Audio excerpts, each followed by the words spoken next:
Dateline Minneapolis, Wednesday, 30 April. Minnesota governor and failed vice presidential candidate Tampon Tim Walz gave an interview this week in which he revealed the primary reason he was tapped last year to be Kamala Harris's running mate. And here's the quote. I will let it stand as a monument to itself. Quote, I knew I was on the ticket. I would argue because we did a lot of amazing progressive things in Minnesota to improve people's lives, but I also was on the ticket, quite honestly, because I could code talk to white guys watching football, fixing their truck, doing that I could put them at ease. I was the permission structure to say, look, you can do this and vote for this. And look across those swing states, with the exception of Minnesota, we didn't get enough of those votes, end quote. So, there's a couple things that jump out at you immediately about this quote. The first one is, here we have a guy who was on the last presidential ticket less than half a year ago, who is matter-of-factly conceding that the Democrats are so far down the rabbit hole of identity politics, they think they need an interpreter to be able to talk to straight white men, which is still, whether they like it or not, and we know they don't, the biggest demographic group in the country. So they have spent the last 30 years or more demonizing straight white guys as the lowest form of life on the planet, who are nothing but a source of toxicity and misogyny and this ism and that phobia, and what? They look up one day having nominated Kamala Harris for the presidency, or I guess selected is the more correct term, and it only then occurs to them that, hey guys, I think it might be impossible to win a national election with only women and minorities. Who would have guessed? So you know what we need now? We need a white guy whisperer. We need a guy who can speak to these disgusting savages on their own level.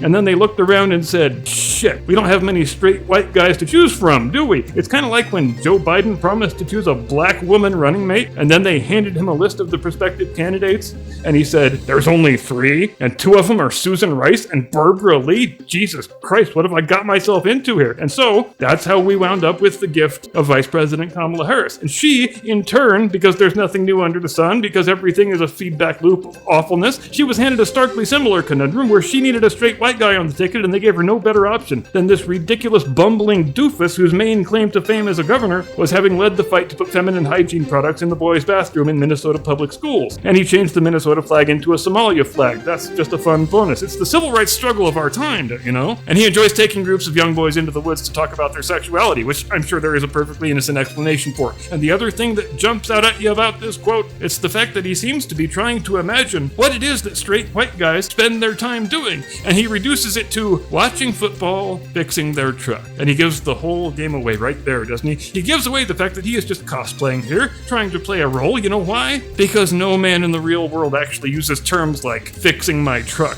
No man in the real world has ever said, sorry, I can't go to the game today, I'm fixing my truck. If you're working on your truck, you either say, I'm working on my truck, or you say the specific thing you're working on. You say, I'm changing my plugs, I'm swapping out my alternator, I'm replacing my brake pads. You don't say, I'm fixing my truck. I'm fixing my truck sounds like something a woman would say when she is imagining how men talk to each other. It was Senator Mike Lee of Utah who had perhaps the most fitting retort to this story when he said on the platform previously known as Twitter, quote, I am a white guy. I've been a white guy for 53 years, and I have no idea what it means to code talk to white guys. Please enlighten me, end quote.